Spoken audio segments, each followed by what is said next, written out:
Horns up. Stand and deliver. Pay attention. News from across the NFL and the Minnesota Vikings in association with VikeFans.com. With your hosts. I picked the wrong week to drink. The Rockstar Al Hiram. Did you eat a lot of pink chips when you were a kid? Why? And Jason the Beast Barrow. They think he's a righteous dude. That was awesome.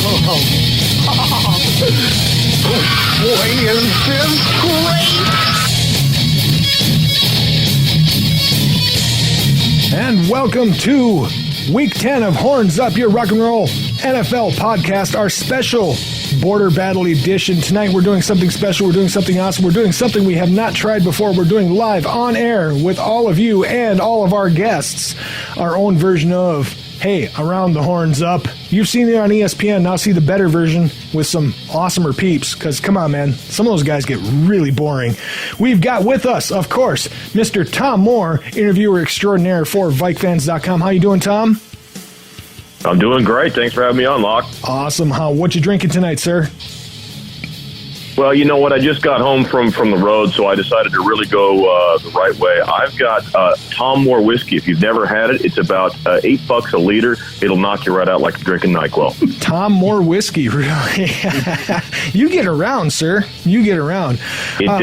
It definitely comes in the fine plastic bottle. Look for it in your local store. There you go. Right. With him, we've got the man behind the technology and pretty much everything else that goes on at VikeFans.com, Mr. Mike Olson. Mike, how you doing, sir? I'm doing pretty good. How are you doing tonight, Locke? I am doing fantastic. What are you having to drink? Surly Furious, son, representing straight out of St. Paul, Minnesota. Oh, there we go. Yes, yes. So now we know you might not be Trent Dilfer in disguise. No. You notice how you never see you and Trent Dilfer in the same room? No comment. With them, we've got, of course, the mouth of the South from Atlanta, Georgia, Mr. GV, GeorgiaVike. How you doing, buddy? Hey, I'm doing awesome as always. How you doing tonight? I'm living the life, man. What can you say? Got football talk, got rock and roll. It's all good, man. What you drinking, sir? Tonight I'm drinking an Aquafina. I'm kind of between road trips right now. I'm not sure if I got to take off to go to Mississippi in the morning, so I better be ready to go bright and early. So Aquafina for me tonight. I tell you, man, if I knew I might have to go to Mississippi, I'd be hitting it hard. I understand that. I might be tomorrow night, so watch out, everyone. There you go. Along with them, of course, we also have, returning once again, Mr. Josh Zimmer, no relation. Well, okay, maybe nephew. Nephew Josh. How you doing, man? Hey, I'm doing fantastic. How you guys doing this evening? Thanks for having me on again. Fantastic as well. What you drinking, sir? Just classic whiskey. Classic whiskey. We're on with some classic whiskey. Brewed in Montana itself. It's going to be a little fun evening. All right, there we go. And, of course, my co-host, Jason. The Beast. Barham, what you drinking tonight, amigo? Some good old PBR. Don't get much better than this, I tell you that. I think it does get much, much better than PBR. So I think No, you're lying. I telleth thee true. So, PBR was what my parents drank when you had returnables and you could trade in 3 empties for a case of full. It was my first beer when I was 10. I was hooked. Exactly. All right, so I said tonight's the special Border Battle edition. We're skipping the tour around the NFL. We're focusing completely on the Vikings and Packers, but we can't do it without a little breakdown. So what we're going to do tonight, since we have all these panel guests and since it's such a cool night and such a great... I mean, seriously, Vikings-Packers games are like extra holidays we get in this state. We love them. We can't get enough of them. So tonight we're focusing exclusively on that. We're doing it in our special version of, like I said, Around the Horns Up. Every guest, we're going to have a series of topics, and every guest is going to have 30 seconds to give their opinion on it. We'll rotate who goes first so everybody gets a chance to think a little bit. So, Tom, you're on the hot seat first. I'll give you a chance to think while we introduce it. First, before we get to this week's game, we're going to break down the Packers and Lions and the Vikings and Raiders as it relates to what might be coming up. So first of all, our first topic goes to you, Tom. Regarding the Packers and Lions, are the Lions following the blueprint we've seen since the Denver game of how to scheme against the Packer offense? You have 30 seconds, sir. Go. Well, I really think it's a situation where the Packers are just out of sync. At this point in time, you look at the stats, and Aaron Rodgers not completing the percentage he's used to. He's still at 103% quarterback rating. He's got 21 touchdowns, and he's only got 3 interceptions to go with it. So I really think it's a matter of fact that they don't have a consistent running game to take the pressure off Aaron Rodgers. They're not able to convert on third down. I think that's the key for them right now to get back on track. But they're definitely a dangerous team, and the Vikings can't take them lightly on Sunday. Wow, you nailed that right on time, sir. Nailed it right on time. That was really good. Did you practice or something? This is rigged. How could I do that? You're just making up the question, so how could I do that? I don't know, but that was really good. All right. Mike, your turn. 30 seconds, sir. Go. The key is Olivia Munn, clearly. That's what we need. No, the Packers are in a funk. They're not able to put up points against Detroit when we just came off shellacking that team. Come on, they're not going to be able to step to us this week. No way, no day. Okay. And if not, we got Olivia on line 2. If Olivia was on line 2, this call would be really quick. Sorry, guys. See you next week. All right. GV, sir, you have 30 seconds. Go. I'll keep it short. I believe Denver did throw out a kind of a game plan for everyone to follow. Most of the defense they've been playing it basically they've been playing man press against the Packers, covering up the receivers. They got nothing to throw to. Their running game has been terrible, and when Aaron Rodgers got nowhere to throw the ball and the running game is bad, they've got nothing, obviously. So, yeah, somewhat yes, everyone is following kind of what Denver did to them, but at the same time, the Green Bay is not what Green Bay was 3-4 weeks ago even. So it's a combination of both. Wow, on the button. 2 of you on the button without even seeing the timer. That's really cool, man. All right. Josh, you're up next. Are you ready, sir? Oh, completely. And I'm going to go off of some of what these guys said. They were completely right. Green Bay does look out of sync, and Denver did have a hell of a game plan for teams to follow. But I believe the reason why they are out of sync isn't necessarily because of the loss of Jordy Nelson, which everybody can easily pin that on. It's the fact that they really don't have a running game. And I mean, you look at James Starks, he hasn't been able to do anything compared to what Eddie Lacy's been able to do. But as I've mentioned before on previous shows that we've done with our network, he's going to eat himself out of a job. He's going to basically become Marcus Russell 2.0. All right, there you go. That is the Z appearing. He's going to eat himself out of a job, you think? Okay, all right. Jason, finally to you. Are the Lions, did they follow a blueprint that Denver set? You have 30 seconds, sir. Go. Well, I got to agree with a little bit of Josh. I got to agree with a little bit of Tom. With the running game, yeah, that's killing the offense. I think the loss of Jordy Nelson does hurt, but I'm going to put most of the blame on the defensive side. Don Capers somehow keeps holding on to a job somehow. Is this the year that he gets fired? Defense is not good against the run. Look for AP to be pounding on the rock. Oh. There you go. All right. On to topic 2. We're going to keep this rolling real quick here. I'm digging this feel. I like this. This is cool. We should do this every week. All right. Okay. Question to Mike first. We'll start with you, sir. Do you think the Packer offense was schemed more to cover weaknesses rather than to play to their strengths? Or is that, in Gerber baby Mike McCarthy's words, quote, chasing the game? You have 10 seconds, sir. Go. Boy, I don't know. I think that is kind of chasing the game. I mean, I don't even know how to answer that. Okay. You got stumped. Well, do we stump the man? Exactly.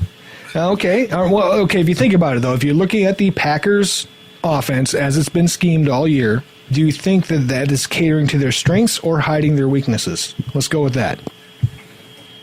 Well, I think it's definitely hiding their weaknesses. Okay. All right. That'll work. All right. GV, you're up next, sir. Questions to you? I agree with Mike over on this one, that they are covering their weaknesses right now because they lost their biggest weapon in Jordy Nelson, and right now they're doing a bandage thing with Lacey not being able to run the ball. So right now they're trying to cover their ass, and their defense is terrible. So, yeah, they're SOL. Okay. All right. Josh, Mr. Z, what's your take on this? I mean, I can't even answer it, to be honest. These guys basically took the words right out of my mouth. I agree with both of them. I think it's been suspect, to say the least. Wow, I picked a crappy question for debate then, apparently. Beast, what do you see on this one?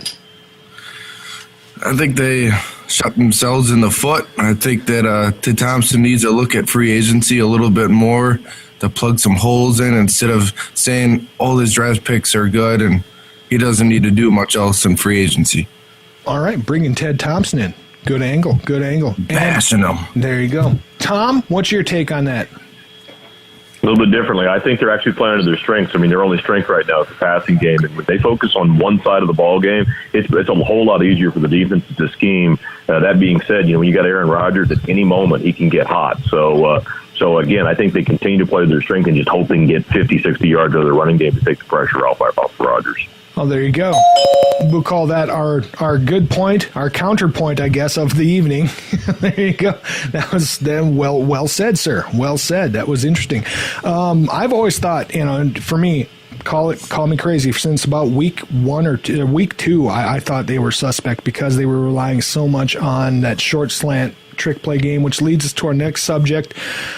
Since the Favre era in Green Bay, we've seen the, quote, trick options, if not the quick plays, come to light, such as things like the shovel pass and the quick slants that they do seemingly constantly in Green Bay. Do you think the success of Aaron Rodgers is partly incumbent upon those tricks and quicks, or do you think those plays, or I should say, do you think those plays have a future, or have defenses figured them out? We're starting with you, GV.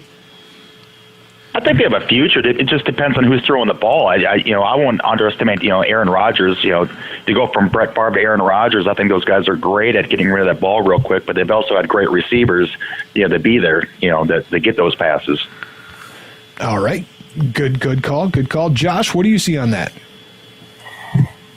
Yeah, do you want to? I couldn't hear that last part of it. You want to repeat the question for me? I said, since the Favre era in Green Bay, we've seen a lot of those trick and quick plays like the shovel passes and quick slants. That's become a staple of Green Bay and seemingly nobody else in the league. Do you think that some of Aaron Rodgers' success is based on that, or do you think that kind of offense has a future? Well, it most definitely has a future. I mean, we've seen teams run before. New England used to do it a lot with Aaron Hernandez before he decided to become a murderer. Wow. We've also seen Tim Tebow use it. We've also seen see Tim Tebow use it a little bit in Denver when he was the quarterback there. I think it does have a future, kind of like how the widely used. But that. And he broke up there. That was a breakup there. Sorry, Josh, you kind of broke up on that one. We might have to look at your connection here. Away from the dude. All right. Yeah, everything after Tim Tebow turned into Tron. So we kind of lost you there, man. I'm sorry. We might have to check a connection or something. No, I apologize. No, basically, it does have a future in this league. Basically, how the Wildcats use, it's not going to be a staple of offenses. And in terms of Aaron Rodgers, no, I'm not going to take anything away from Aaron Rodgers, even though we are playing him this weekend. The dude is just one hell of a quarterback, and he knows how to take what the defense gives him. And that's why I think you see a lot of success with those shovel passes and those quick releases with the ball. It's because of what the defense is giving him, which is the fear of being beat over the top. All right, Beast, your take on that? I think just like everyday life, things goes in cycles. So these plays, they might go away for a little bit, but they're going to eventually come back. The reason they're going to come back is because you're going to see an athlete come out that just fits the mold for these types of plays to be called. Slants are always going to be part of the game. It's just part of the quick little hot route that you can call at the line of scrimmage. But with the shovel passes and the options and stuff like that, It's just got to be that type of player in order for that type of game to be called. Wow, you got all philosophical on us there for a minute. Should we get a little birds going? Oh, yeah. All right, Tom, what do you think? I look at it differently. I don't see the slants and the shovel pass as much as trick plays. I see those being things like the Wildcat offense that Josh mentioned. That when the wide receiver running back comes in, he's awfully easy to scheme for. They know who's going to have the ball. I'd love to see flea flickers, quite frankly, from the Viking team. Something like that. That's going to keep them honest at the line of scrimmage, get them caught, back deep a little bit. But I'll tell you what, the slants are always effective. And I look at that shovel pass as a pretty safe play. You've got a strong interior rush. You want to use that. If it's fumbled, it's an incomplete pass. It's a pretty safe option to slow down that interior pass rush. And Teddy's used it twice this year to great effect already in his own improv way. That was a great play. Don't be surprised if we see it again against Green Bay. Right. Mike, your take on it. Well, as it relates to Rodgers, I think that's a tool he's always had in his skill set, and I think the reason why we're seeing more of it out of him this year is because he doesn't have Jordy Nelson throw downfield. So he's being forced into using that a little bit more than he otherwise would, and he's always been great at that too. But I think he's going to run into a problem this week when he runs into some pretty decently fast linebackers that are going to be able to put a stop on that. All right, and that brings us to the other side of the breakdown, the Vikings-Raiders, looking at our game, our pass game, and how it's going to measure up to this week. We're going to start with you, Josh. Our first question, Cordarrelle Patterson. He has all the physical tools in the world, and he had a huge return this last week. But something seems amiss beyond just his route running. What do you think it is, and what do you think CP is going to be doing? Or do you think CP is going to be stuck in a career as a career returner like, say, a Devin Heston? You got 30 seconds. Go. Yes, he's a career returner. I don't know what's going on with him. It seems like nothing seems to work. He looked sluggish, to say the least, at training camp. He hasn't looked very good running routes all preseason, and that's why he's not seeing the field now. So I wouldn't even be surprised if we don't even bring him back. Wow. Bold words. Because other than the one return, he hasn't done anything all year. He's been averaging basically a touchback all season long. And that's taking it. It's not even being kicked deep into the end zone anymore because teams aren't afraid of him because he's not running the ball like he did as a rookie. Jason, do you agree? He's been quite a disappointment for the last 2 years. When you see him taking the returns back and he makes his cuts, they don't look like they did in his rookie year and his last year at Tennessee. I think he'll be back next year, but it's just a pure disappointment with all the hype. I mean, even myself watching the tape with the guy coming out, I would have made the same pick myself, but it's just a head scratcher. That's about it. Okay. All right. Tom, your view on that.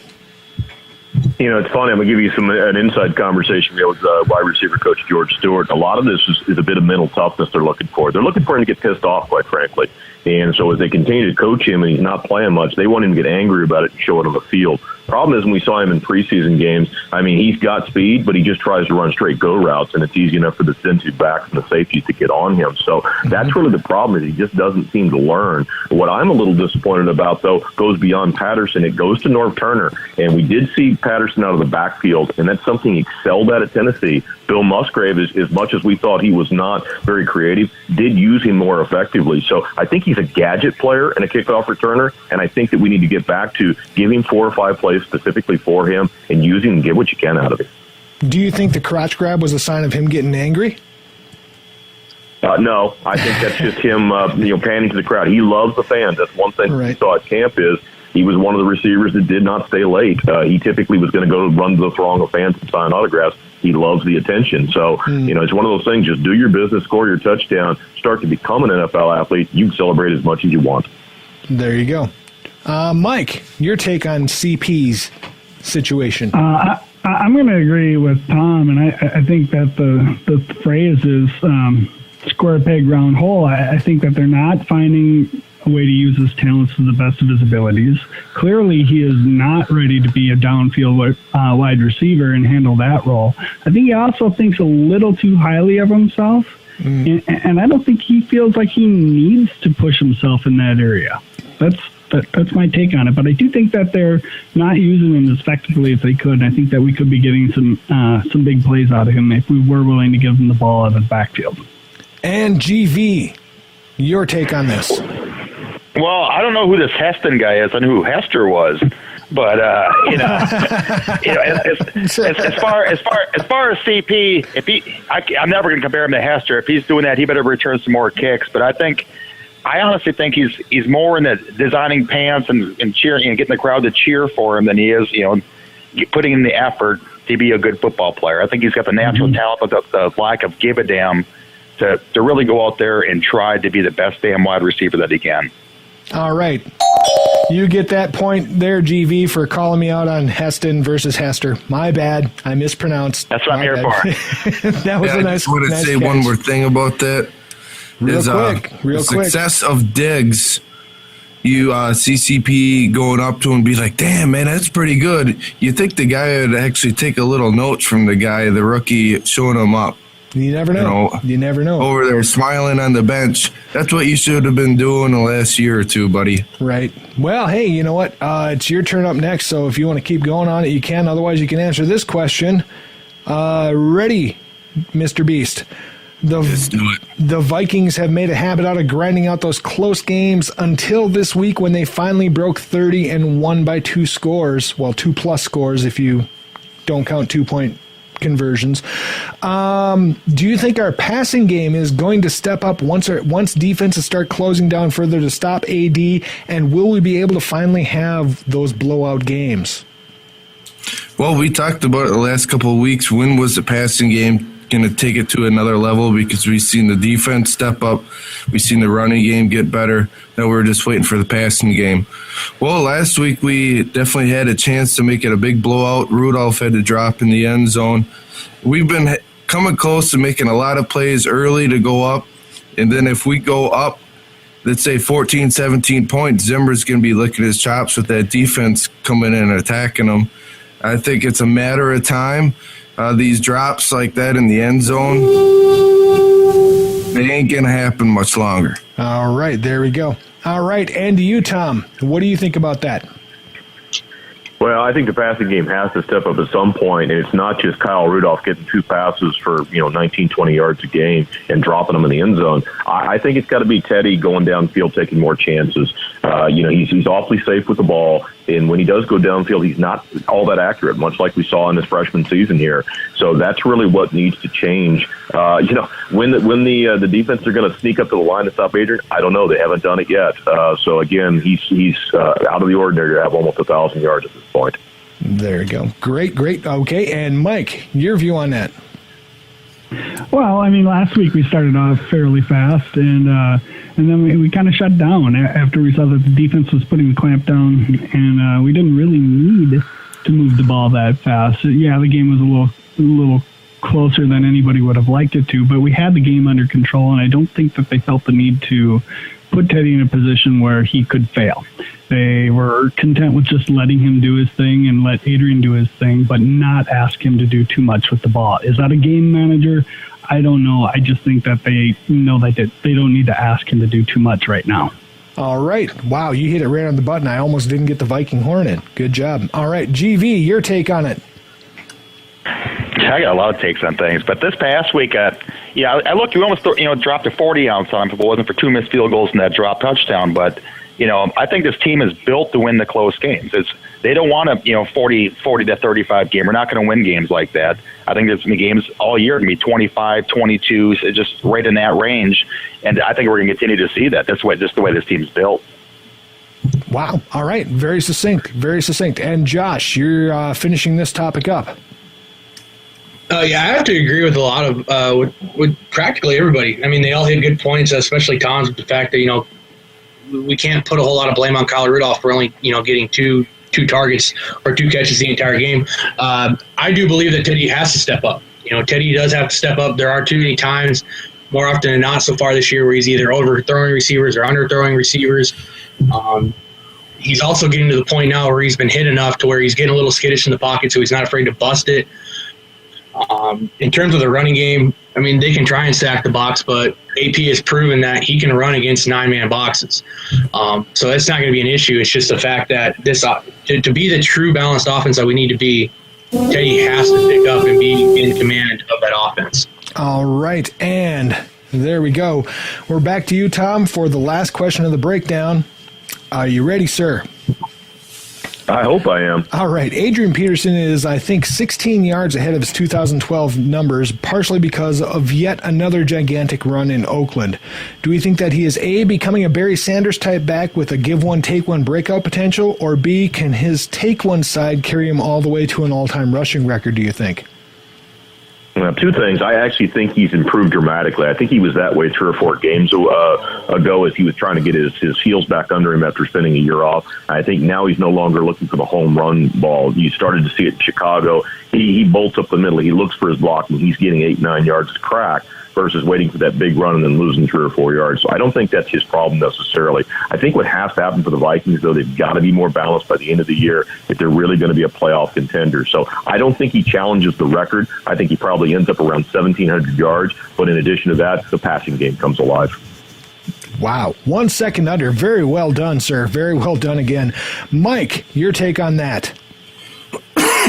Well, to add to what Tom was saying, I think that he's not looking for the home run before he hits the hole. I think now he's looking to hit the hole, get what he can, and if the home run's there, he's going to get it. He's not going to have to look for it until it's there in front of him and he sees daylight. I think he's going to continue to get a lot of running opportunities this year, and I don't know if that's going to lead him to a rushing title or anything like that, but I do think his head coach, Zimmer, enjoys having a grinded-out running game offense so that his defense is getting rested on the sideline. Oh, nice job. Nice job. All right. GV, your take. I agree with what's just been said. I think I think they're going to keep using him just to grind up the game, run the clock, not to get the offense a lot of, the passing game, a lot of chance to make mistakes per se. But at the same time, I think we're seeing Adrian break out the way he did a couple of years back, but they're stacking the box more. And once he gets past that first line, he's actually gaining some yards. So that's a good thing for us. All right. Very well said. And Josh, up to you, sir. I mean, like I said, I agree with these guys as well. The biggest thing is that I do agree that he is not looking for the home run as much anymore. And I do like to go back to what Tom said about the Chicago game. That probably was the first true game of the year where he actually has had great blocking, and that kind of made it to where we saw a little bit more of that patience and that I like to call it that silent assassin to Adrian Peterson. It wasn't, home run like we've seen in the past. It was, all right, I'm going to hit a spin move and then, gash him for 20 yards, or I'm going to hit a spin, hit a quick little cut and gash him for 12. So I like the fact that he's become more patient, especially in his older age. He's learning how to conserve that body, especially when running on the sidelines. And who knows, I hope he breaks the record. All right. Very good. Very good. And finally to you again, Beast. The AP. All right, the first thing that concerns me is 195 carries already. So that's that 400 carry mark is pretty much going to happen if he's going to break the record. I see if it gets to the last 3 games and it's 400 to 500 yards, I think AP will turn a different gear. We'll be determined because this is probably his last shot for the record. But you can see his cuts and everything else and his speed, even a little drop back side pass. I thought, you should have made the cut and just took your 3 yards. He planted and made it to the outside edge, and he burned them guys. He's definitely got what he's had in the last few years back. Alrighty, there we go. And that is the breakdown for you, ladies and gentlemen. Thank you very much for that. We'll be right back in just a second here with the Roll the Bones for the next segment. Be right back.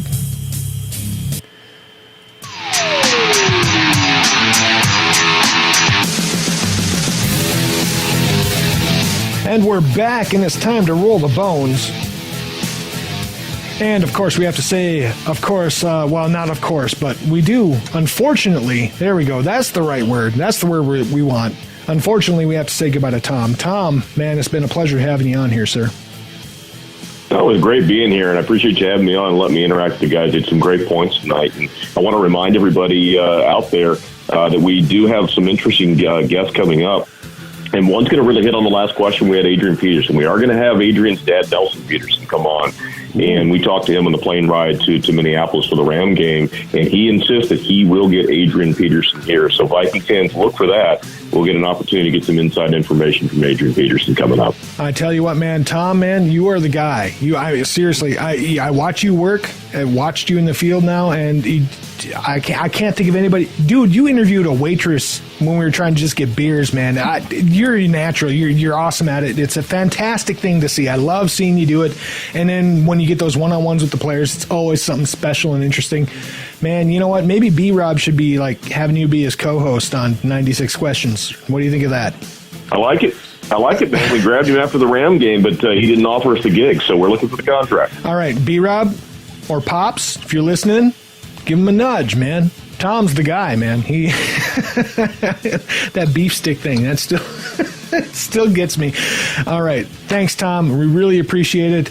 And hey, man, God bless. Thanks, guys. Have fun with the rest of the show. All right, take care, man. All right, it's time to get on with the Roll the Bones for next week while we look at the big border battle, perhaps the most important game of our season. Perhaps, unless we hit the playoffs. This is actually, you know what? Right now, this is the most important game of our season. As Zimmer would say, every game is, but this game for fans in Minnesota and Wisconsin, this is the game that makes us or breaks us. We've heard all the memes. We've seen all the, various articles coming out, all the stuff. This is the game that we live for, that first Viking-Packer game of the season that tells us what direction we're gonna be in the next one, because either we're going to be really drunk and depressed or we're going to be at least slightly hopeful. Right? So, yeah, that was Tom Moore. But to replace him, we've got Carl Knowles from Vikings territory. Carl, how are you doing tonight, sir? Pretty good. I'm doing great. Viking territory is the place to go for all your Viking news and inside coverage. So check it out. All right. Great fans of VikeFans.com. We get a lot of Viking territory stuff coming across us. It's good stuff there, man. So check it out. Check Carl's stuff out. He is our guest panelist in replacement for Tom. Well, there is no replacement for Tom. There's just other people as well as Tom, right? I don't know. How do you make that sound good? There's no way to make that sound good. Let's get to the Vikings and Packers in week 11 now. Our first topic, going around the horns up, it's going to start with Mike. Mike, this is it. This is the big one. So we're going to start with a hard one for you here, right? Okay. To what degree, Mr. Mike Olson, to what degree do we throw out statistics and records when it comes down to not only a divisional rivalry, but perhaps the best rivalry in sports in this border battle between Minnesota and Green Bay? We don't throw them out this week because Green Bay is coming to town with a pathetic defense. They're ranking, 24th overall, I think. Both sides of the ball, defensively, they're lower half of the league. So there's no erasing that. I know we can talk about divisional games. You can throw out the records. You can throw out the stats. Not this week. This is a bad defense coming to town, and our offense is ready to click. It's going to happen. So I think, no, we don't have to throw that out. All right, GV, you're up next on the clock. Go for it, buddy. Right, I agree with Mike on this. For once, this is one of the times I'm a little upset I moved away from the Twin Cities about 5 years ago. I'd love to be in town right now, but I think this week right now, with as bad as Green Bay's playing and as good as Minnesota's playing, screw what's happened in the past, screw the divisional rivalry. We're prime this week. All right. Okay. Two very succinct answers. Josh, you're up next, sir. Well, I'm gonna be the latter, folks. You can't throw. You have to throw out statistics. All right, you have to. The reason being is it's a rivalry game. All right, you can look at college football. In my opinion, is a great example of what happens when we get stuck up on the stigmatism of keeping statistics in there. We don't know how well we're going to play. It could be where Green Bay answers the bell and they play really well, or it could be a game where they play really bad. The fact of the matter is you have to keep the statistics where they're at, and as long as Mike Zimmer's defense shows up and is ready to play, we're not going to have any problems. Wow, there you go. You made it in just under the buzzer. And you, Beast, what do you think about this? Rivalry. I can't even talk. BBRs. Rivalry game. Rivalry game. We'll give you a pass on that. All right. Anyways, they always say the Bears and the Packers are the big rivalry of the NFC North. No, it's right here. Minnesota, Green Bay. Why is so many Green Bay fans in Minnesota? I think they're bandwagon fans. But for once, a hardcore Viking fans have something to be proud about this week. And my Facebook account has been dead silent of Packer fans, and it's been great. Nothing better than this twice a year when your team's legit. Put it down to the Pack. Beat down. There you go. And Carl, your first answer of the evening, what's your take on this? Well, Mike McCarthy puts a lot of emphasis on NFC North games, and I think the Packers will be ready to go.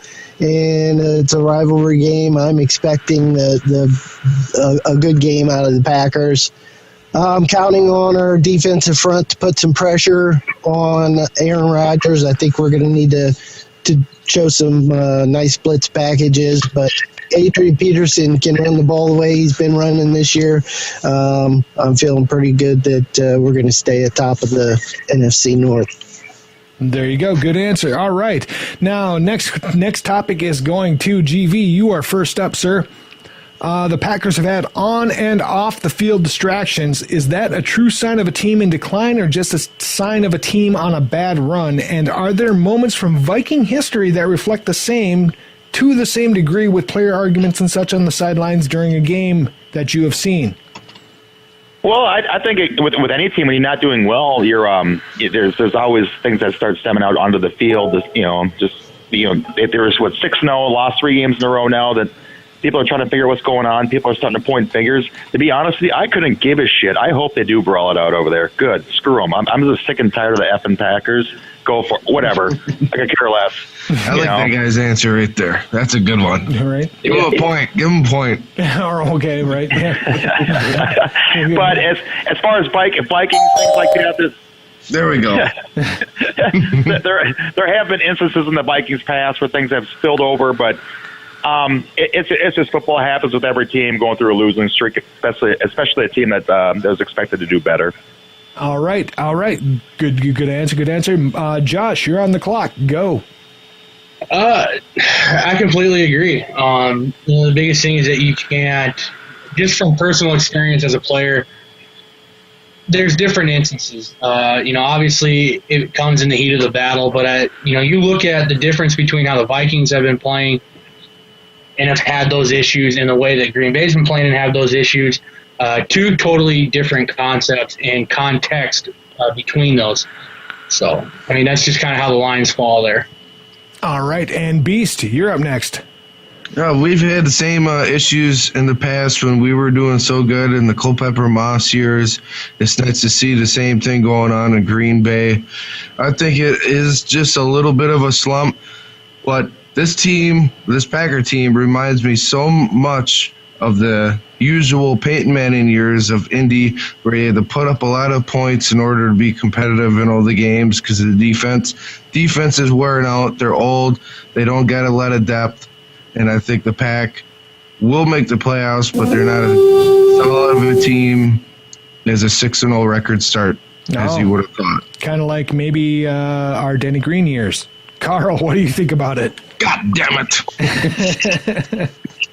Well, I think when you're winning, the critics are silent, but when you start losing, the finger-pointing starts, and everybody wants an answer, and they want it now, and they want it fixed now. But unfortunately, Green Bay had some injuries there. The loss of Jordy Nelson that hurts Aaron Rodgers' ability to go deep, and this year they don't have much of a running game, and so there's a lot of questions around Eddie Lacy and the running game, and I'm happy to see it.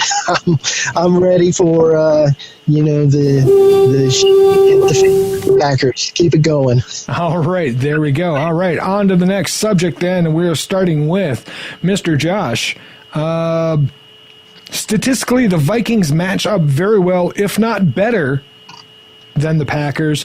Why do you think the national sports pundits are almost universally declaring a Packer win, aside from that one article from Vikings.com? Oh, well, it's very simple. I mean, to be honest, I always feel like Minnesota's been the scapegoat. When it comes to this matchup, everybody believes that our pass defense is suspect, you name it. But the fact of the matter is, Mike Zimmer has a damn good defense, and he knows how to bring pressure. So I could really give a shit less for what these other analysts think. If they do believe that the Green Bay is going to win this game, they haven't been watching enough Vikings tape, and shame on them, because Green Bay will not see a pass rush like this. And the reason I say that is because Denver runs their defense completely different than ours. We bring our blitzes from places that people aren't going to be able to see it, as to where Denver just basically shows it, and they say, try and stop me. There you go. All right. Beast, what do you say about that? Zimmer's got this game circled, as you can remember, 1-5 in a division last year. So far, we are 3-0. This is a big game for Zimmer. He's going to bring the heat, but as you can see, noticing he's brought different blitz packages for different games. We should get Kendricks back. This is going to bring the double-A gap blitz package that we haven't seen in the last couple weeks. So we're kind of confusing the Packers on what we're going to do. Zimmer knows what he's going to do. He's got this under control. He's determined to get the W. All right, there we go. All right, and to you, Carl, what do you think? Well, I'm pretty happy that the national media is not giving the Vikings any love at this point, because that just fuels Mike Zimmer even more. I think he feeds on that, and I think he can motivate his team on that. So I'm pretty happy if the Vikings are underdogs coming into this one. Oh, very short and to the point. Very good. Very good. All right, so on to the next one. Let's see. Who do we leave off with? I think we are starting with... this is why I'm not a game show host. Also, what were your thoughts on that? Right. What, my thoughts? Olson.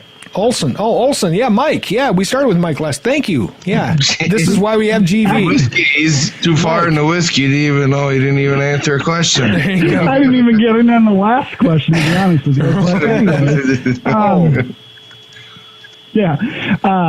Well, I mean, Green Bay was on the doorstep last year, right? They were one screw up on an onside kick from going to the dance last year. So I think that you have to show them some respect, and that's what the national media does. They don't look into their non-media darlings. That's just the way they are, and I think that's why we're not getting the respect that we should be getting going into this game. And they also don't understand the rivalry or whatever it is, to steal from the beast there. But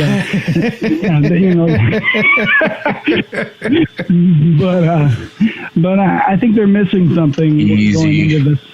I think they're missing something going into this game. So, all right, did we get you, GV?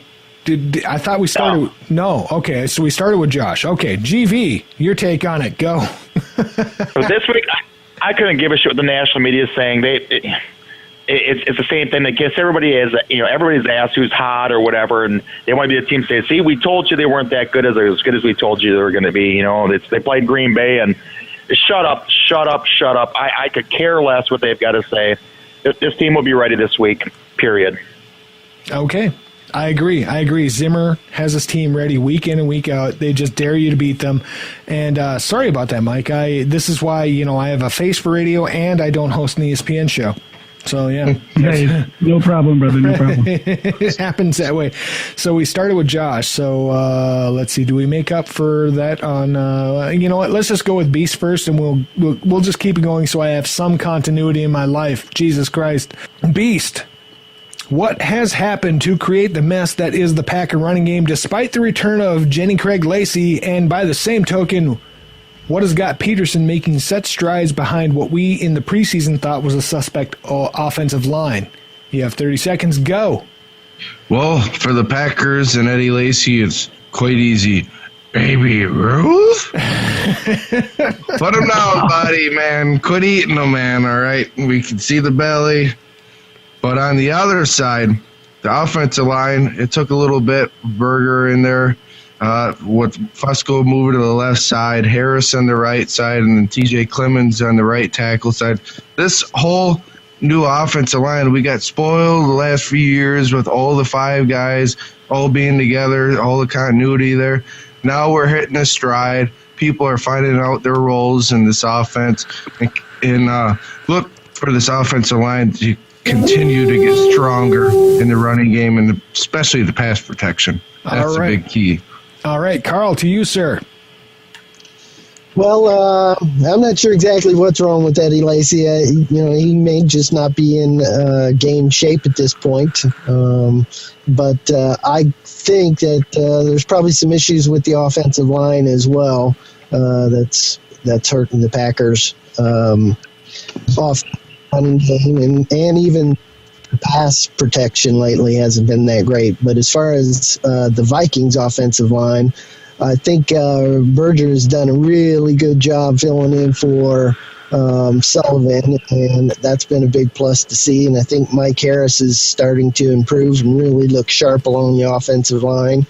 And I think we're a little bit better as far as on our opening up holes in the running game than in pass protection. To say for most teams, but I'm kind of happy with how the offensive line is looking at this point, so I think they'll improve. There you go. All right. Mr. Olson, your view.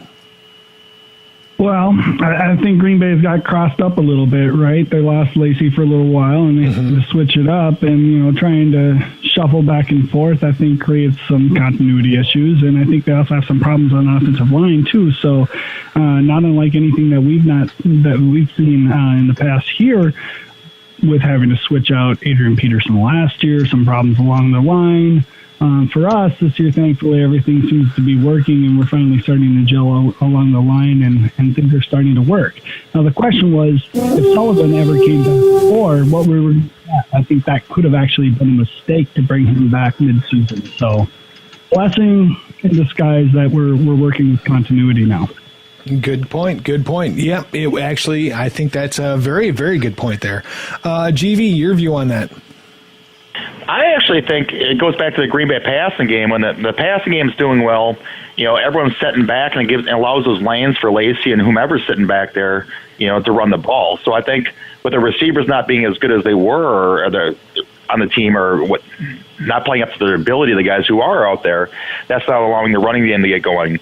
I still think Adrian Peterson makes our offensive line look better than it is. I think both us and Green Bay have both half-ass offensive lines right now, but I think Adrian makes ours look better, and their passing game being bad makes theirs look worse. Wow, just in before the buzzer. Great job, GV, there. And then, Josh, you're up next, sir. Could you repeat that real quick? You guys were cutting in and out on that question, so I'm sorry about that. No, it's okay. The question was, what has happened to create the mess that is the Packer running game despite the return of Jenny Craig Lacy? And by the same token, what has got Peterson making such strides behind what we in the preseason thought was a suspect offensive line? Oh, well, the biggest thing with the Green Bay Packers is what I said about 10 minutes ago, which is the fact that Eddie Lacy is eating himself out of the league. It's not the offensive line. You look at what he came in as a rookie. They were on the verge of cutting a second-round pick because he showed up 25 pounds to training camp overweight. Now they reported that he's 15 pounds from what he played at last year. Oof. He can't play at that weight. Yeah, he's a big running back, but you can't play 15 pounds heavier than what he did last year, because at least last year he showed a little bit of burst. Now, to the Vikings aspect of it, I think the way that we're not running so much of outside zone. We're trying to run it in between the tackles, which is actually helping our offensive line and making it a little bit more gelled together because of the fact that you're seeing a lot more scoops, you're seeing a lot more double teams within that front seven, which is making it easier for them to play. All right, there we go. All right, and we started with you, right, Beast? Yeah, actually, I want to make one last point. Actually, it's a question. Okay. Yes or no, can we go around? Mm-hmm. Okay. With the news of John Sullivan reportedly saying he could be lost for the season. All right, let's say this team makes it to the divisional round in the playoffs, and Sullivan is available. Berger is playing well. Do you replace him with Sullivan, or do you keep Berger and go around? Yes or no? I agree. I say no. No. No. I agree with Mike. No. You can't. No. Carl, No, absolutely not. No, Sullivan should retire. Yeah. No. I think he's 2 years I'm that serious. from retirement. Yeah, for his health, I think he he's should. done. Yeah, for his health, he should retire after that. But Carl, what do you think? We didn't catch your answer.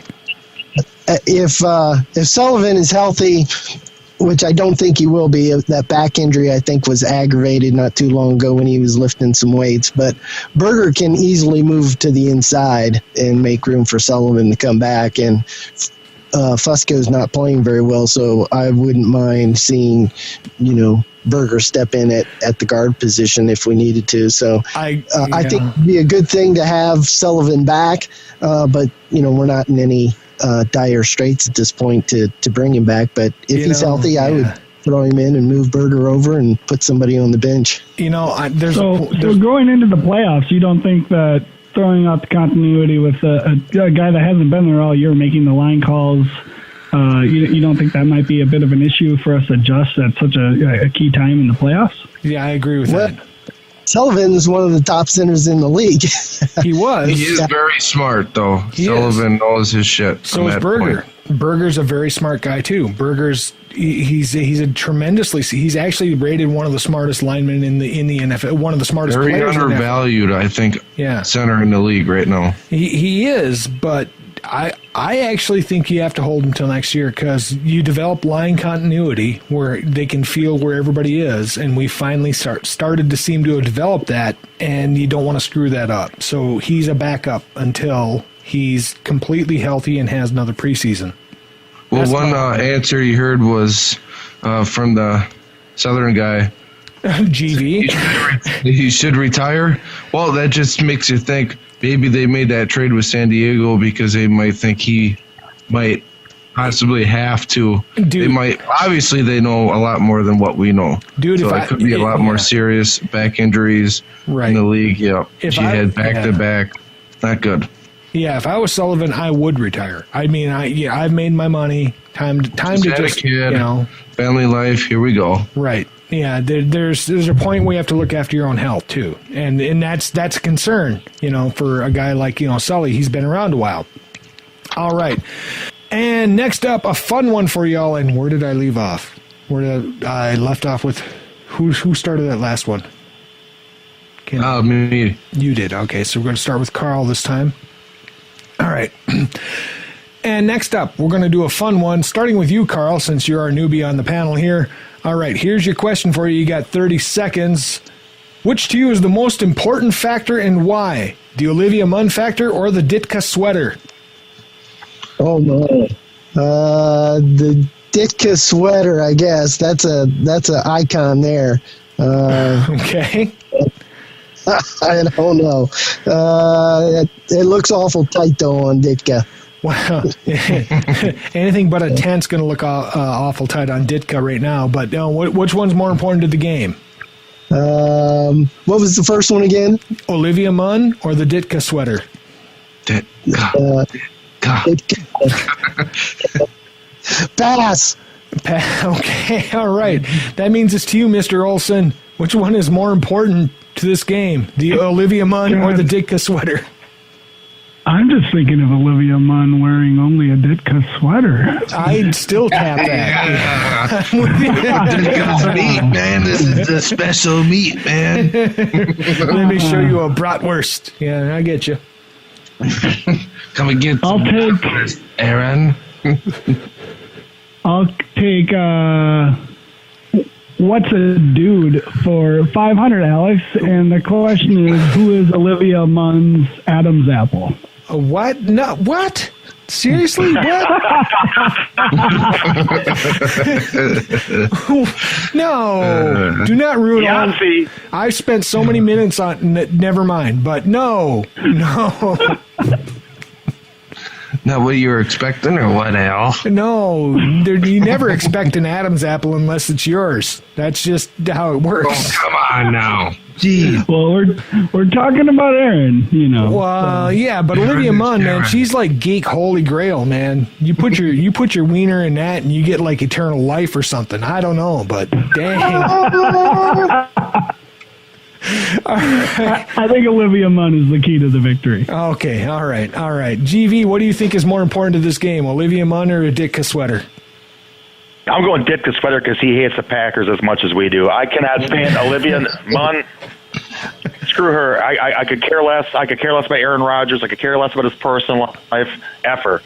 Okay? Ditka Sweater win. You never watched G4 TV, I'm guessing. So, yeah. I couldn't. Trust me, there's people everywhere. I could not give a shit about Aaron Rodgers and whoever he's with. Okay. I understand. We're all jealous of him on that point, but I understand your point. I do.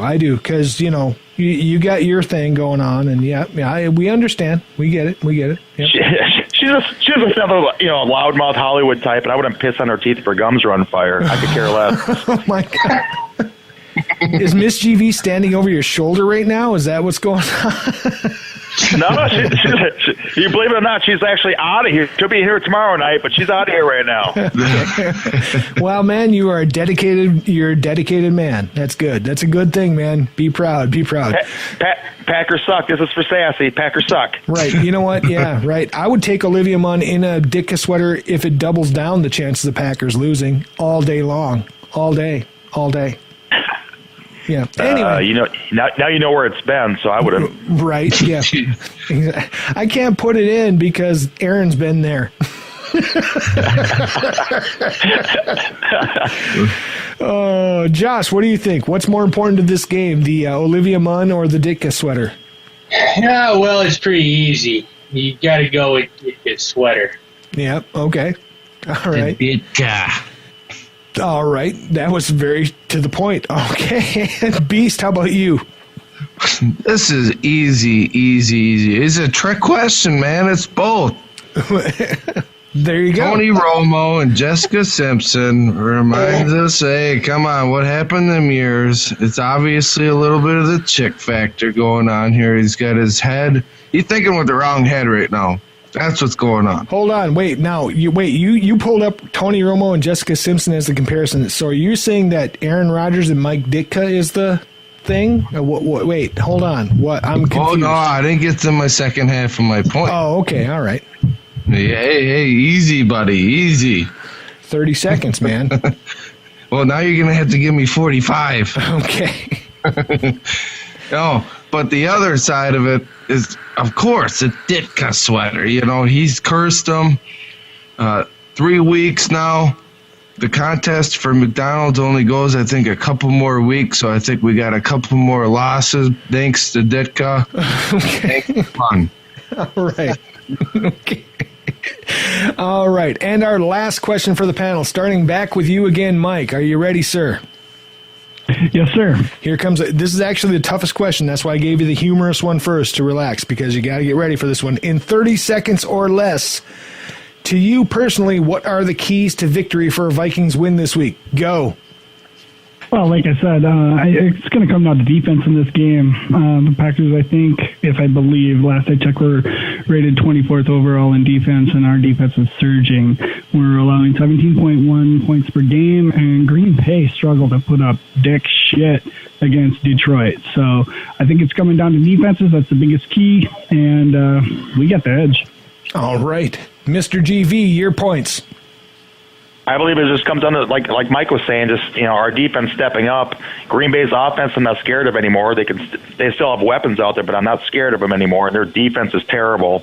And actually, Oakland, I believe, has a better defense than Green Bay, and we were able to put some points up against them. So, yeah, I'm just keeping their offense under control, and our defense stepping up and doing that. That's the key right there. All right, on to Josh. I agree with both of them. I agree that keeping our offense under control. If this happens to turn into an offensive shootout, Teddy Bridgewater's have to be on his game, so we're going to need the passing game.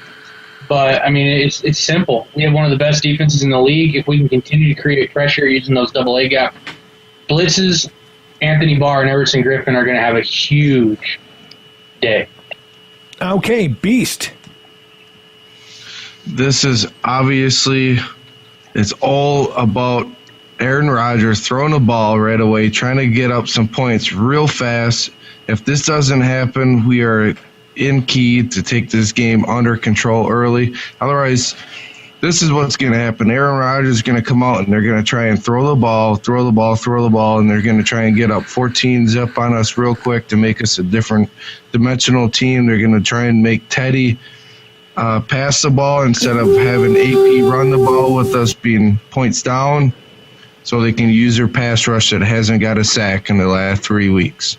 All right. If we can avoid that, they don't stand a damn chance. Okay, there we go. Just press it again. I love to hear it. All right, well, there you go. All right, one more for you. Right, that's why you went so far over. Carl, you have the final opinion on our last big topical question here. What do you think? Well, I think if we run the ball well and our defense plays good on third downs, we should be able to keep this game from being a shootout. I'm hoping for another ugly win. Might be similar to the way the Lions played the Packers last week. So I'm hoping we can run the ball, control the clock, and if we can cause a couple of turnovers, I think we'll be in good shape. And, of course, Blair Walsh is going to get that leg heated up and kick a lone one for the win. There we go. All right, so here we go. The final question. That was the hard question, so here's the quick one. Real quick. Just real quick. We'll go around the horn, starting with you again, Mike. Your final prediction of the score. Go. 34-17. GV. Yep, I said it. 34-17. GV. 32-12. All right, Josh. I'll go 24-17 Minnesota. 24-17. All right. Beast. 31-13. 31-13. And Carl, bring us home. 17-10. 17-10 Vikings. There you have it, ladies and gentlemen. It's been another Horns Up, a special edition Viking Packer Border Showdown preview. Hope you liked it. Thank you again to Tom Moore from VikeFans.com, Mike Olson from VikeFans.com, GV from VikeFans.com, and the Thor's Hammer podcast. Oh, and Mike, too, is on that one. Yeah, he's just kind of quiet that time. So, listen to that show, too, man. Those guys freaking rock. Also, thank you to Josh Zimmer and Carl Knowles from Viking Territory. You guys all rock. It's been the Lockstar and Jason the Beast Barham. We'll see you all next week. Thank you much.